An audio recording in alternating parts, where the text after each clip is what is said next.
At HOT 2025 in Nairobi, military leaders from across Africa and the United States will meet to address how military operations are evolving. So as AFRICOM with our partners, when we sit down and start planning how to achieve stability, we do that step by step, and we're all ears listening to everybody's enduring solution to get back to stability. The forum provides a space for dialogue, collaboration, and strategic planning, focused on regional security, interoperability, and adapting to a changing defense landscape. HOT 2025 is where planning meets progress. Welcome to this special report on US-Africa Command's engagement with Kenya recently. General Michael Linga, commander of US-Africa Command, visited Nairobi to strengthen bilateral ties and discussion on regional security initiatives. Upon arrival, General Michael Linga was welcomed by Kenyan officials, including Cabinet Secretary for Defense Honorable Ade Duale and Chief of the Defense Forces, General Francis Ugula. Upon discussions focused on enhancing cooperation in counter-terrorism, maritime security, and peace support operations, General Michael Linga was presented with a guard of honor at Mwe Air Base, symbolizing the respect and strong military ties between the two nations. During his visit, he toured various military facilities, including the Counter-Insurgency Terrorism and Stability Operations Center, highlighting the U.S. support in enhancing Kenya's defense capability. General Michael Linga's visit underscored AFRICOM's comprehensive strategy known as the 3D approach, integrating defense, diplomacy, and development to address Africa challenges. Beyond military discussions, General Michael Linga engaged with young Kenyan leaders, emphasizing the importance of youth in shaping the continent's future. AFRICOM collaboration extends to humanitarian efforts, with joint initiatives focusing on health, security, and disaster response, reflecting a holistic approach to regional stability. General Michael Linga's visit to Nairobi reaffirms the enduring partnership between the United States and Kenya, committed to fostering peace, security, and prosperity in the region. So in all this, that's the main reason why US African Command, the General Michael Linga visit to Nairobi, was all about. But we all know that over the years, they are allegedly claiming the attackers terrorism or counter-terrorism things in Africa. But over the years, terrorism is still operating in Africa, some parts of Africa, mainly. And that's where Burkina Faso President, Captain Ibrahim Traore, have taken it upon himself that they couldn't do what the Russia is doing in counter-terrorism. So he has decided to ditch the US and other allies and focus on China and Russia. Now, we all can remember that past 2 months now, General Michael Linga at the Senate made accusation against Burkina Faso President Captain Ibrahim Traore that has activated a whole lot of complaints around the globe, and a lot of Africans, Pan-Africanists, have rise to their feet. Hands off Burkina Faso. That's the proclamation from other citizens across the world, because everybody have realized that the US interest in Africa is a huge concern.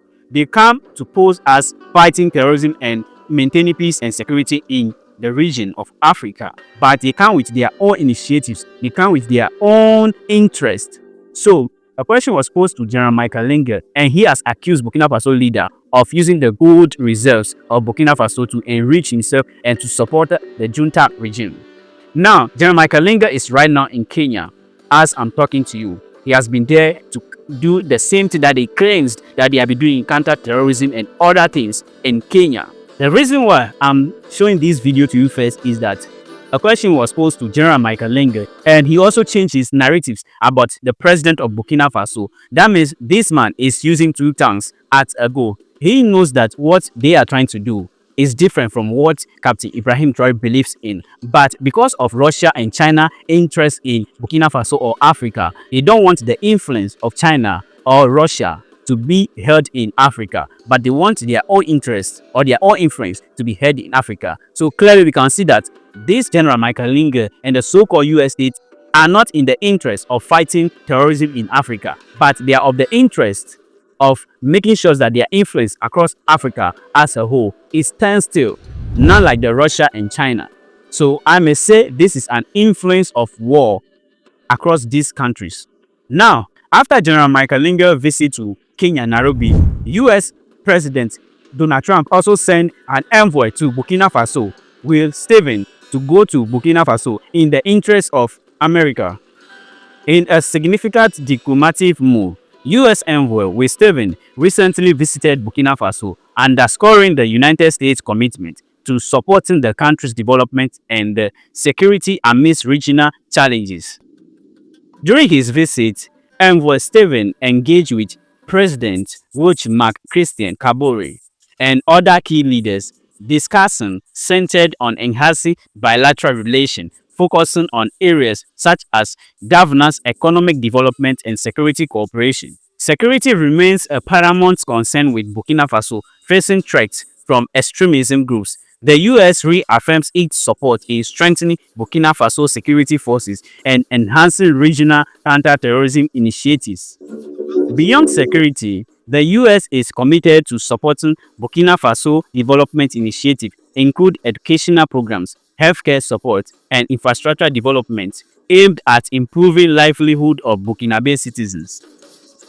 Envoy Stephen's visit also emphasized the importance of cultural exchange. By engaging with local communities, the U.S. aims to build mutual understanding and strengthen people-to-people ties.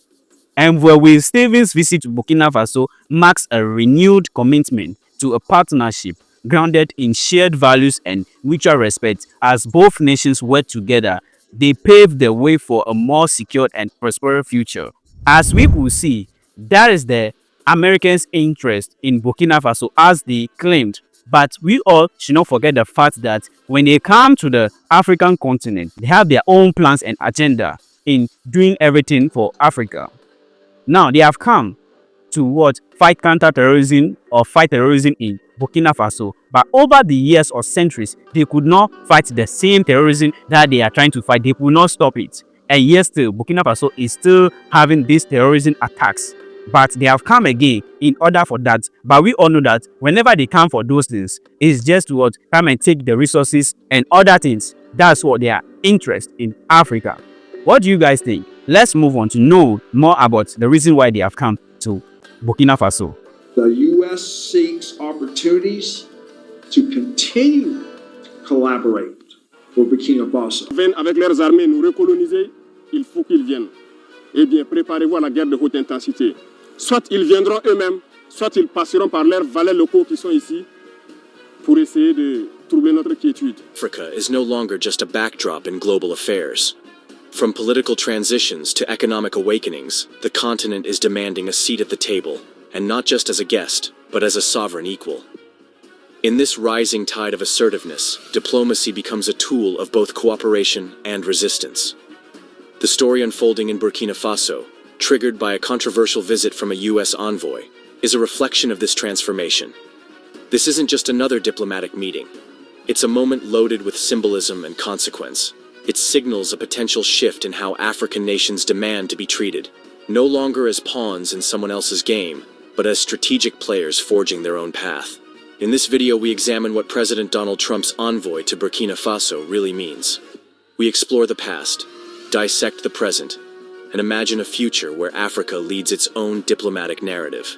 Will Stephen, the U.S. Undersecretary of State for West Africa, is no stranger to the region. But his recent visit to Ouagadougou wasn't routine. Coming in the aftermath of incendiary remarks by AFRICOM Commander General Langley, this visit seemed designed to patch up frayed diplomatic ties and possibly reshape America's image on the continent. His mission, reportedly mandated by Donald Trump himself, carried a very specific message: mutual respect, cooperation, and recognition of national sovereignty. For a continent historically burdened by foreign interference, such language is not only welcome, it's long overdue. But why now? What's motivating this sudden shift in tone from Washington? Some say it's strategic positioning as African countries increasingly look east, to China, Russia, and emerging South-South alliances.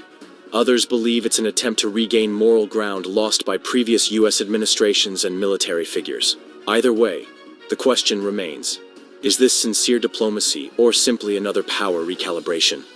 General Michael Langley's comments about the political transition in Burkina Faso sparked widespread anger, not just in Ouagadougou, but across the broader Pan-African movement. His tone was viewed as patronizing, an echo of colonial arrogance dressed in modern military jargon. To many, it felt like history was repeating itself. A Western military figure publicly questioning the legitimacy and direction of an African nation's self-determined political path. For a continent still healing from decades of intervention and exploitation, those words struck a deep chord. In response, African activists, leaders, and influencers took to social media and public forums. Their message was clear. Africa will no longer accept interference disguised as partnership. The rejection of General Langley's narrative was not just about Burkina Faso. It was about the dignity of an entire continent. It set the stage for a powerful counter-narrative, one that Will Stevens was likely sent to engage with, if not confront. One of the most powerful takeaways from Will Stevens' visit was the language of sovereignty. For decades, African nations have been calling for partnerships based on equality rather than dominance. But rarely have Western officials used language that acknowledges that demand. Respect for the sovereignty of each country. Those were Stevens' words. Simple, yet revolutionary in the context of US-Africa relations.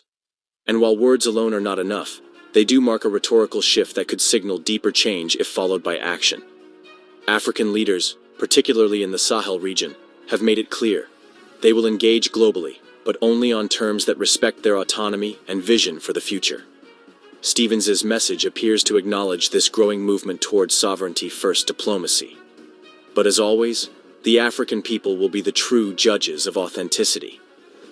Across the continent, especially in Pan-African circles, reactions to Stevens' visit have been mixed. Some view it as a necessary diplomatic reset.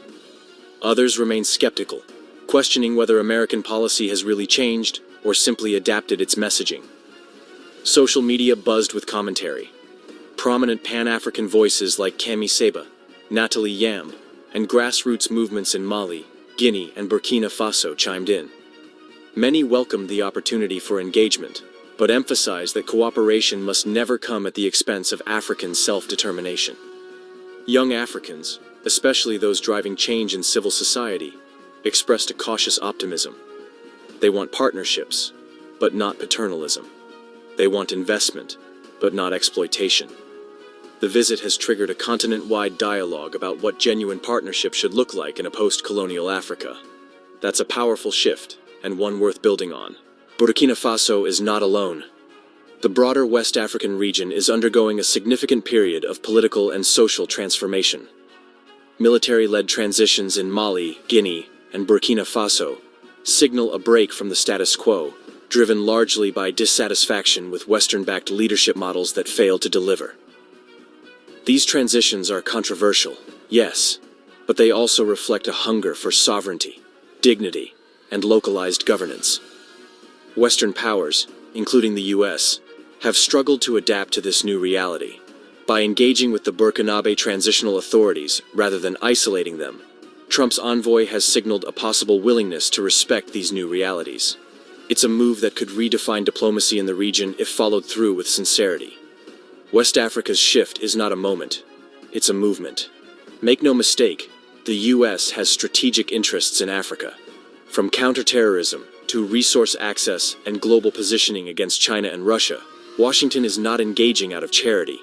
What matters is whether those interests align with African development goals, or contradict them. In this regard, transparency and honest dialogue are essential. Stevens' visit may be the beginning of a more honest approach. A recognition that Africa can no longer be treated as a passive recipient of foreign policy, but as an active, self-aware actor on the global stage. Whether the US is ready to treat Africa as an equal partner remains to be seen. But this visit, and the conversations it sparked, are an important litmus test. African youth are not waiting for leaders to dictate the future, they are shaping it. From digital activism to entrepreneurship, young Africans are redefining what power looks like in the 21st century. The visit by Will Stevens will be judged less by officials and more by the people, especially the youth.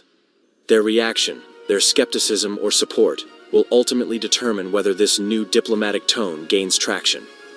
African consciousness is rising. And any foreign power that fails to acknowledge this reality risks becoming irrelevant. If this moment is to mean anything, African nations must articulate clear expectations: respect for sovereignty, transparent collaboration, shared investment in infrastructure, education, and innovation. No more military lectures, no more veiled threats, just partnership, with dignity. This is the age of self-determination. From Nairobi to Dakar, from Kinshasa to Ouagadougou, Africa is learning to speak with one voice. The real question now is not what the US is offering, but what Africa is demanding. The envoy's visit to Burkina Faso is not the end of a story. It's the beginning of a broader, deeper conversation. One that must center Africa's vision, not just Western interests. Let this be the moment we move beyond diplomacy as performance, toward diplomacy as partnership. Let this be the moment Africa unites, not just politically, but spiritually, economically, and socially. Let this be the moment we make Africa great.